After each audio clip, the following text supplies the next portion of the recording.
How do you define quality SEO keywords, come up with one main call to action, and write an SEO site description? In this video, I will teach you not only how, but why it is important to create and put these brand elements in place. I know SEO or search engine optimization can seem a little intimidating, so I promise to make it simple and give you exact steps to follow so you can better optimize your website and online content for search. After working with over 200 website clients, I've seen so many people get stuck in the brand discovery process that has to take place before a website can even be designed. I'm talking SEO, content, photos, fonts, colors.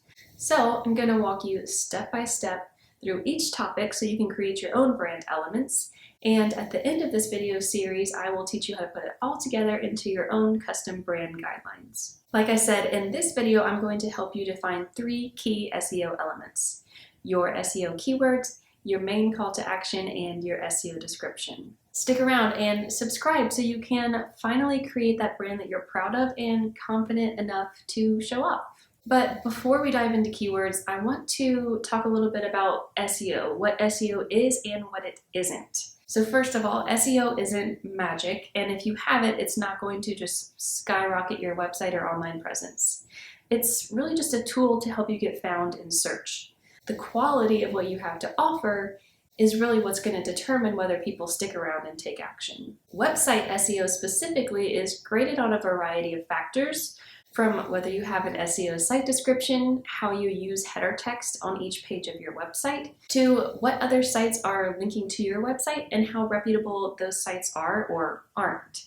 A lot of people come to me for SEO help after their website is built, and that's not really how it works. You have to define these key elements before you start creating your whole online presence. And that is why this is the first video in my branding series. Hopefully that gives you a little overview of what SEO is and how it can work for you. Now let's dive into creating your keywords. I always say Google can't read your mind. You have to tell it what you want to rank for. People will go live with their website and then say, but I'm not ranking on Google, or I'm not ranking for this keyword. I'll give their homepage a quick glance, and it's because you're not even using that keyword in your content. Google's not going to read your mind. You have to use these keywords that you want to rank for in your content. It seems like common sense, but I find myself telling people this more often than not, so that's why I'm saying it here. The next point I want to make is the difference between one-word keyword and a multi-word keyword phrase. First of all, it's going to be harder to rank for a one-word keyword, for example, music, but it's also going to be much more beneficial for you to try to target keyword phrases. And by phrases, I mean keywords that have 2 or 3 words strung together. So for example, a one-word keyword might be music, a keyword phrase might be Nashville piano lessons. Or if you want to get even more specific, maybe even Nashville piano lessons for adults. See how using a keyword phrase is not only going to make it more relevant to people who are looking for you, but make it easier to get found in search and actually get the people that land on your site to take action because they found exactly what they're looking for. Another example I can give you is those online blog post recipes that we've all seen, the ones that go on for miles and miles before you even get to the recipe. They're not trying to make it hard for you or me. They're really just trying to rank on Google, trying to get all the links in, trying to use their keywords as many times as they can. And look, it works because those are the recipes that we always land on, aren't they? So now it's your turn. Your to-do item number 1 is to come up with a keyword phrase or keyword phrases that describe what your brand has to offer. Bonus points if you tell me in the comments what your keyword phrase is going to be. Once you have your keyword phrase or phrases defined, it's time to write your SEO description. Your SEO description is what shows up under your website link or maybe even your social profile link in search.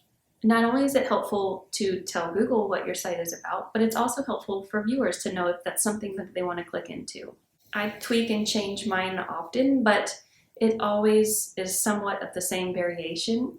And that's because I have 5 rules that I stick to, and that's what I'm going to share with you. First, you need to include your keyword phrase. That's why I had you come up with that first. Second, you need to include your brand name. Third, you need to include your call to action. Fourth, you need to make it conversational. And fifth, it needs to be the right length. We've covered keyword phrases, but what about your call to action, or your CTA, as I like to refer to it? I'll just continue with my music example. Music websites might have a call to action to book a music lesson or buy concert tickets or pre-save an album. And all of those things can happen on your website or your socials, but you need to pick one to be your main call to action at a time. The example I like to give here is when you go into a store at the mall and they say, "Welcome, jeans are 20% off. Let me know if you have questions." They don't bombard you with like, "Welcome, jeans are 20% off. We have new sweaters, t-shirts are on sale, and don't forget to sign up for our email list." Like, that would go way over your head. You wouldn't listen to any of it and definitely wouldn't take action on any of it either. You need to do the same for your call to action. You need to pick one call to action that is most relevant to your career or sales goals at the time. And that is your to-do item number 2, is to define that call to action, the one main call to action, very clearly. To-do item number 3, once you have your call to action defined, is to finally put together your SEO site description. Here is a formula for you to make this process as easy as possible. It's going to be your brand name plus your keyword phrase and then your call to action. Mine might be, "Designing the Row offers Squarespace website design with a signature, clean, and simple style. Book a call to learn more today."